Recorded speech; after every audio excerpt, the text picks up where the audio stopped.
हरे कृष्णा. आज शील प्रभुपाद यांचा आविर्भाव दिन. त्यांच्याबद्दल थोडक्यात माहिती बघूया. शील प्रभुपादांचा जन्म 1 सप्टेंबर 1896 रोजी कलकत्ता येथील एका धार्मिक हिंदू कुटुंबात अभय चरण असा झाला. ब्रिटिशांच्या ताब्यात असलेल्या भारतात तरुणपणीच अभय आपल्या राष्ट्राला स्वातंत्र्य मिळवून देण्यासाठी महात्मा गांधींच्या सविनय कायदेभंग चळवळीत सहभागी झाले. तथापि 1922 मध्ये एक प्रमुख विद्वान आणि धार्मिक नेते शील भक्तिसिद्धांत सरस्वती यांच्याशी झालेली ही भेट अभय यांच्या भविष्यातील आव्हानांवर सर्वात प्रभावशाली ठरली. शील भक्तिसिद्धांत हे व्यापक हिंदू संस्कृतीतील एकेश्वरवादी परंपरेतील गौंडीय वैष्णव संप्रदायाचे नेते होते आणि त्यांनी अभय यांना भगवान कृष्णाच्या शिकवणी इंग्रजी भाषिक जगात आणण्यास सांगितले.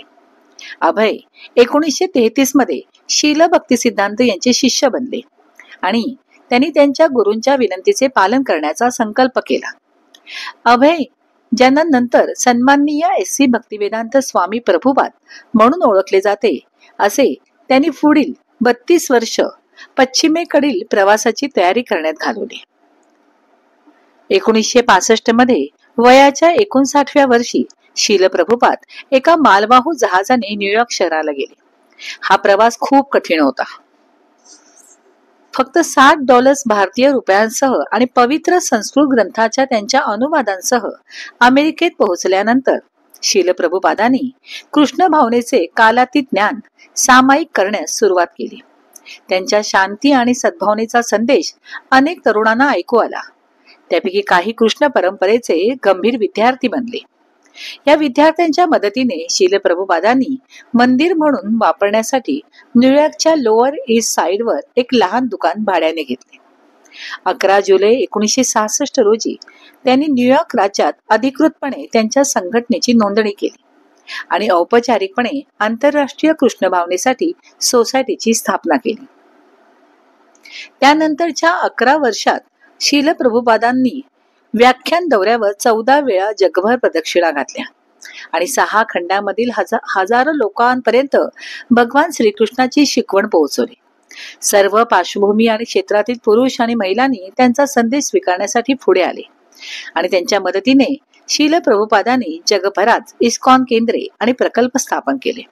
त्यांच्या प्रेरणेतून कृष्ण भक्तांनी मंदिरे, ग्रामीण समुदाय, शैक्षणिक संस्था स्थापन केल्या आणि जगातील सर्वात मोठा शाकाहारी अन्न मदत कार्यक्रम सुरू केला. कृष्ण भावनेची मुळे त्यांच्या घरात रुजवण्याच्या इच्छेने शील प्रभुपाद अनेक वेळा भारतात परतले, जिथे त्यांनी वैष्णव परंपरेत पुनर्जीवन घडवले. भारतात त्यांनी वृंदावन आणि मायापूर या पवित्र शहरांमध्ये मोठ्या केंद्रांसह डझनभर मंदिरे उघडली.